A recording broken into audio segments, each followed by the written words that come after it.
Alright guys, so I've had my Pixel 10 for about 3 days now, and I want to give you guys some of my first impressions of this phone. And specifically, I want to cover 3 things in this video. So I want to talk about the cameras, since they are a very big topic for the Pixel 10. I want to talk about the hardware and the performance on this phone. So without further ado, let's get started. Alright, so starting off with the cameras. Now, if you guys don't know, the cameras have taken a very big downgrade this year when it comes to the base model Pixels. Now, in previous years, what had happened was the base Pixel, like the Pixel 9 over here, had gotten the same main camera and same telephoto as the Pro phones of the same year. So the Pixel 9 Pro has the same main phone camera and same ultra wide camera.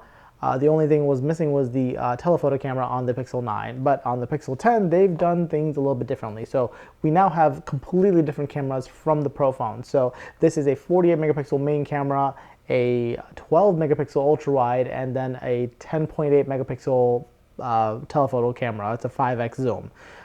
So the telephoto is brand new to the Pixel phones. It is very nice to have 3 cameras in the base phone.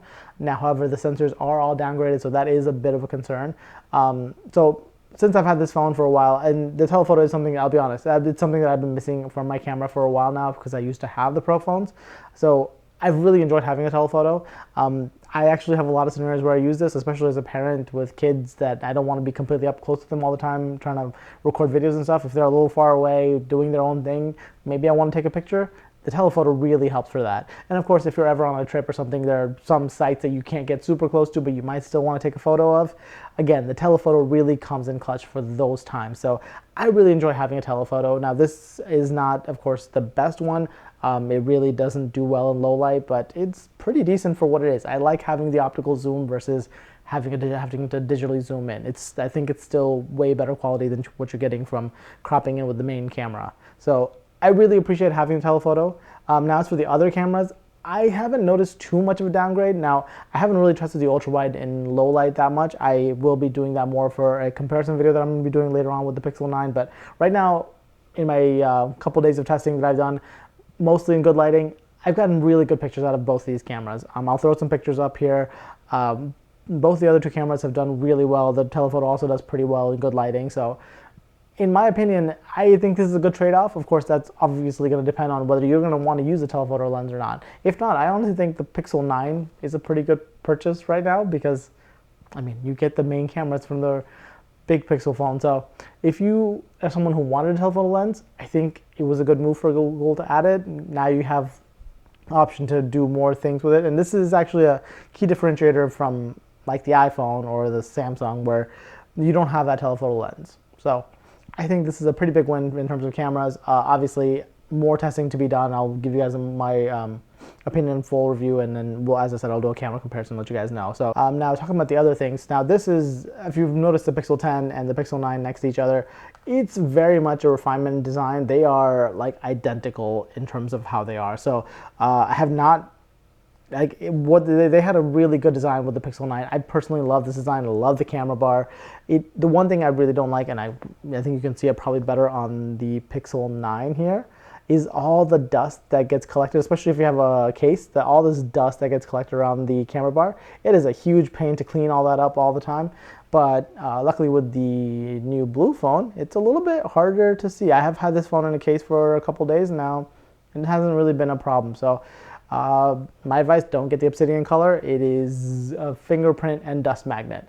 Yeah, that is the only downside of the camera bar, but I really like the distinctive look. I honestly think this is one of the best looking Pixels that has come out to date, and this blue color is absolutely gorgeous. You guys should definitely get this one. So yeah, in terms of hardware, I think it's very good. It is eSIM only. This might be a problem for some of you, but in the US it's eSIM only. It's not too painful to convert your regular SIM to an eSIM. It actually just happened when I was transferring. I still have my physical SIM in this phone, but it transferred over as an eSIM to this phone. And if I travel more, I'll see how good the eSIM works in other countries. But right now, so far in day-to-day testing, eSIM is just as good. And the other big hardware thing I want to talk about was Pixel Snap. Now, I was pretty dismissive in my unboxing video about whether you really needed this feature or not, because most likely you're going to put this phone in a case, and as long as the case had magnets, it works pretty well. There is one caveat to that, though. If you are planning to use the Pixel Snap for wireless charging, I find that it's a lot better on the Pixel 10 than it is on the Pixel 9 with a MagSafe case. So I've had the D brand case on my phone. I don't have it with me. Oh, here it is. I've had the dbrand case on my Pixel 9 for a while now, and I have not used MagSafe to charge my phone at all because the magnets just either don't line up completely well, or it just, I don't know, it constantly loses connection all the time with the wireless charger, and it's constantly cycling through charging and not charging, and it makes the phone super hot. So I did not use this phone with wireless charging. I've tried the wireless charger with this phone, MagSafe wireless charger with this phone, and it works perfectly. I've had no issues with heating up or anything like that. I mean, it is a wireless charger, so it does get hot, but it works a lot better with this phone. And even with a case, it works better with this phone than it did with this phone. I'm talking about like I got a cheap case for this phone, not like even a $50 Ghost 2.0 case. And it works way better on this phone than it did on the other phone. So I don't know if it has to do with the magnets on this phone that makes it just better, or if it's just better alignment. No idea what it is, but works way better on this phone. So if you are someone who likes to wirelessly charge, the Pixel Snap feature is fantastic. It's fun, and obviously you can use any MagSafe accessories. So I think it's huge. I think it is a big deal for anybody who wants to use MagSafe accessories. For me, I'm only use it for like as a stand and things like that. That's where I love the magnets, just being able to put your phone on a stand very easily, works well. I probably will not be using wireless charging at all because I just don't like how hot it gets from that. But yeah, if you guys wanted to use it, Pixel Snap is here and it's pretty good. And now the last thing I wanted to cover was performance. Now this has the latest Tensor G5 processor, but I'll be honest, I have not noticed much in terms of like performance upgrade over the Pixel 9.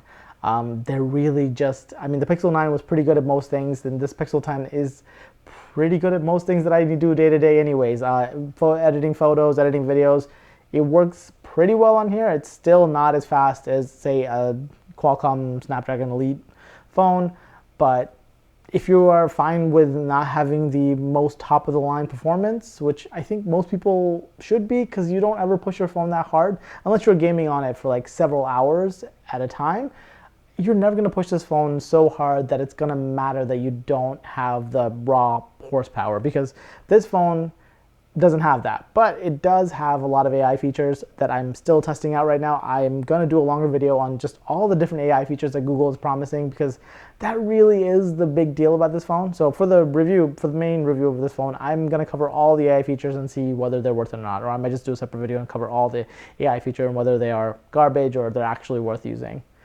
Alright, but that's pretty much it for my first impressions of this phone. If there's anything you guys want to know about this phone, let me know down in the comments below.